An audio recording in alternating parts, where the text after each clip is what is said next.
Assalamualaikum warahmatullahi wabarakatuh. Perkenalkan, nama saya Sinta Bella, NPM 25411047. Di sini saya akan menerangkan materi tentang ekonomi Islam. Pengertian ekonomi Islam adalah suatu cabang ilmu pengetahuan yang berupaya untuk memandang, menganalisis, dan akhirnya menyelesaikan permasalahan ekonomi dengan cara-cara Islami. Cara-cara yang didasarkan atas ajaran Islam, yaitu berlandaskan Al-Quran dan Sunnah Nabi. Definisi ekonomi Islam menurut beberapa ulama. Ekonomi Islam adalah ilmu sosial yang mempelajari masalah ekonomi masyarakat yang diilhami oleh nilai-nilai Islam. Menurut Manan, ekonomi Islam adalah suatu upaya yang sistematik untuk memahami masalah ekonomi dan perilaku masyarakat dalam perspektif Islam. Menurut Khursyid Ahmad, ekonomi Islam adalah tanggapan para pemikir Muslim atas berbagai tantangan ekonomi. Dalam hal ini didasarkan pada Quran dan Sunnah di samping alasan dan pengalaman. N.C. Dikil, ekonomi Islam adalah suatu ilmu dan penerapan hukum syariah yang melindungi ketidakadilan dalam kaitan dengan upaya pencapaian kesejahteraan manusia dan pelaksanaan ibadah kepada Allah. Menurut Hasanuz Zaman, tujuan ekonomi Islam ada beberapa, yaitu yang pertama, meningkatkan ekonomi lebih makmur, menciptakan ekonomi yang adil dan merata, mewujudkan perekonomian yang stabil, mewujudkan perekonomian yang serasi, mewujudkan perekonomian yang menjamin kemerdekaan produksi, dan menciptakan ekonomi umat yang mandiri. Prinsip nilai dasar ekonomi yaitu ada tauhid, keadilan, kenabian, dan ma'ad hasil. Kenabian dibagi menjadi 4, yaitu ada sidik, jujur, amanah, dapat dipercaya, fatonah, cerdas, dan tablik, menyampaikan. Lembaga-lembaga ekonomi Islam di Indonesia yaitu ada Bank Umum Syariah, Asuransi Syariah, Lembaga Gadai, BMT atau Baitul Ma'al Watami, ada Pasar Modal Syariah. Perbankan syariah sendiri terbagi menjadi 3, yaitu ada bank syariah dan bank umum konvensional serta unit usaha syariah. Bank syariah dan bank umum konvensional itu sendiri dipecahkan lagi. Bank syariah ada bank umum syariah, ada bank pembiayaan rakyat syariah, sedangkan bank umum konvensional ada unit usaha syariah dan sistem konvensional. Pengertian bank syariah, bank yang melaksanakan kegiatan usaha secara konvensional atau berdasarkan prinsip usaha syariah yang dalam kegiatannya memberikan jasa dalam lalu lintas pembayaran. Prinsip syariah yaitu Pasal 1 Butir 13 Undang-Undang Nomor 10 Tahun 1998. Prinsip syariah adalah aturan perjanjian berdasarkan hukum Islam antara bank dan pihak lain untuk penyimpanan dana dan atau pembiayaan kegiatan usaha atau kegiatan lainnya yang dinyatakan sesuai dengan syariah.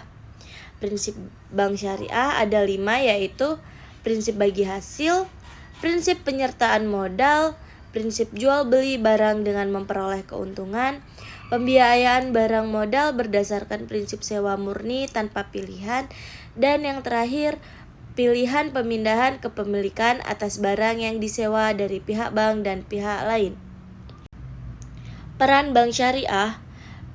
Bank syariah turut berperan dalam menjunjung pembangunan ekonomi bangsa Indonesia, terutama melalui upaya peningkatan peranan pengusaha muslim dalam perekonomian nasional dan bertindak sebagai katalisator sebagai pengembang lembaga-lembaga keuangan syariah di Indonesia. Fungsi bank syariah. Manajer investasi, bahwa bank syariah tersebut merupakan manajer investasi dari pemilik dana yang dihimpun karena besar kecilnya pendapatan bagi hasil yang diterima oleh pemilik dana yang dihimpun sangat tergantung pada keahlian, kehati-hatian, dan profesionalisme dari bank syariah. Jasa keuangan, bank-bank Islam juga menawarkan berbagai jasa-jasa keuangan lainnya yang memperoleh imbalan atas dasar agensi kontrak atau sewa. Contohnya meliputi letter of guarantee, wire transfer, letter of credit, dan lain-lain. Investor, investasi yang sesuai dengan syariah tersebut meliputi akad murabah, sewa menyewa, musyawarah, akad mudarobah, akad salam, atau istisna pembentukan perusahaan atau akuisisi, pengendalian, atau kepentingan lain dalam rangka mendirikan perusahaan, memperdagangkan produk dan investasi, atau memperdagangkan saham yang dapat diperjualbelikan.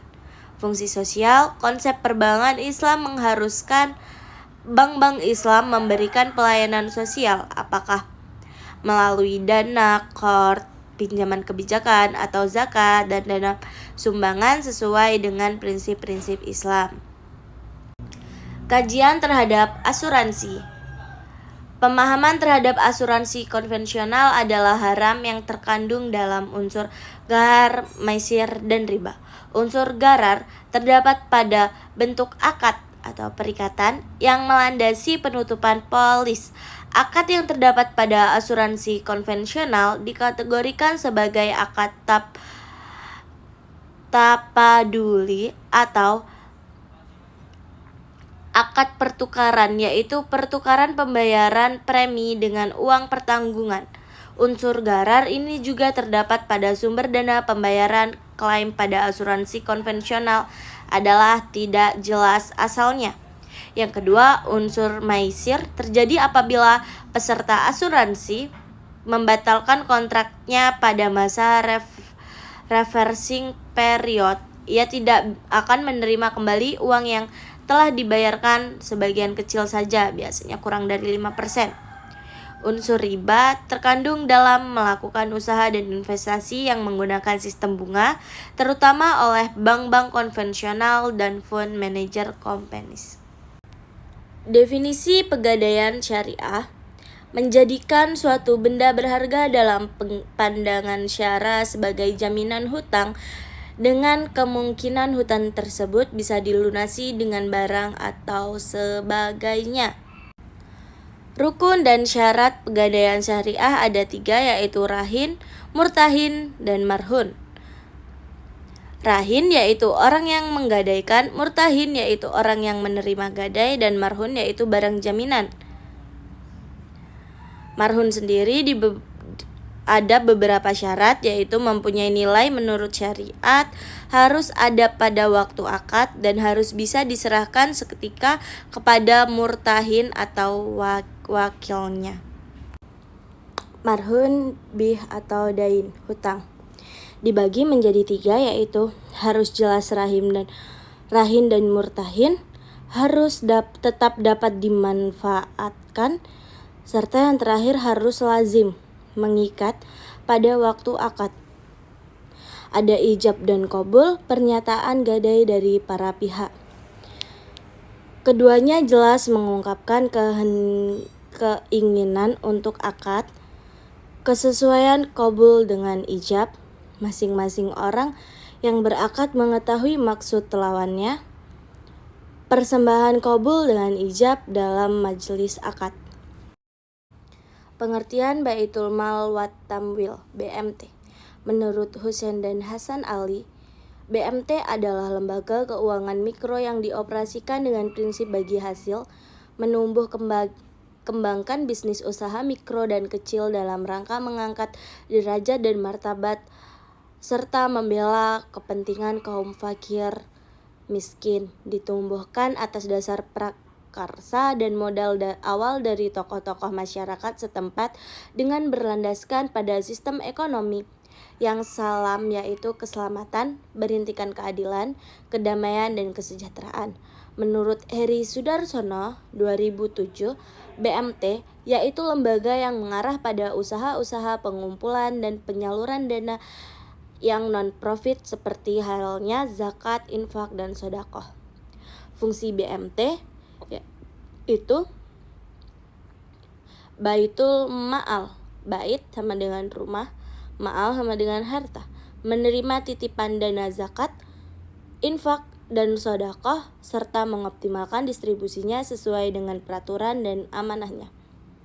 Baitul tamwil, bait rumah, at-tamwil pengembangan harta.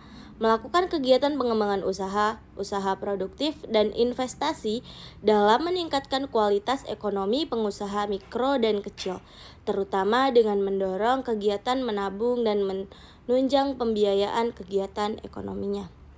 Dasar hukum BMT, dalil Al-Quran Surah At-Taubah ayat 60 dan 103 yang menjelaskan tentang perintah berzakat, di mana pada zaman Rasulullah Baitul Ma'al didirikan dengan fungsi untuk menyimpan uang-uang zakat dan lainnya.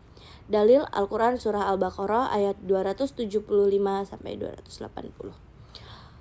Konsep dasar pasar modal syariah yaitu Al-Quran dan Sunnah syariah, hukum dan aturan yang berisi perintah dan larangan dan ditetapkan oleh Allah kepada hambanya. Fikih, penafsiran ulama terhadap syariah, ibadah manusia dengan Allah pencipta, semua tidak boleh dilakukan kecuali yang ada perintah atau ketentuannya. Manusia dan manusia lain, semua boleh dilakukan kecuali jelas ada larangannya. Prinsip syariah di pasar modal.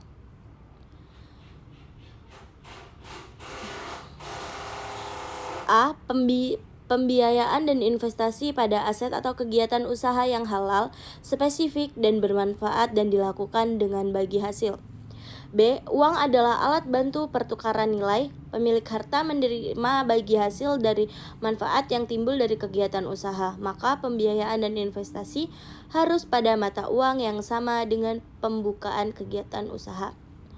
C. Akad yang terjadi antara pemilik harta dengan pemilik usaha, tidak tindakan maupun informasi yang diberikan pemilik usaha serta mekanisme pasar tidak boleh menimbulkan keraguan yang menyebabkan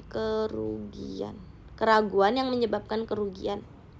Investor dan emiten tidak boleh mengambil risiko melebihi kemampuan yang dapat menimbulkan kerugian yang sebenarnya dapat dihindari.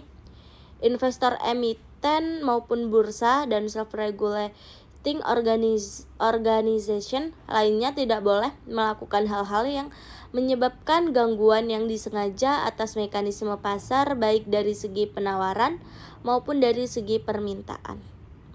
Sekian ekonomi Islam yang dapat saya sampaikan, saya akhiri. Wabillahi taufiq wal hidayah. Wassalamualaikum warahmatullahi wabarakatuh.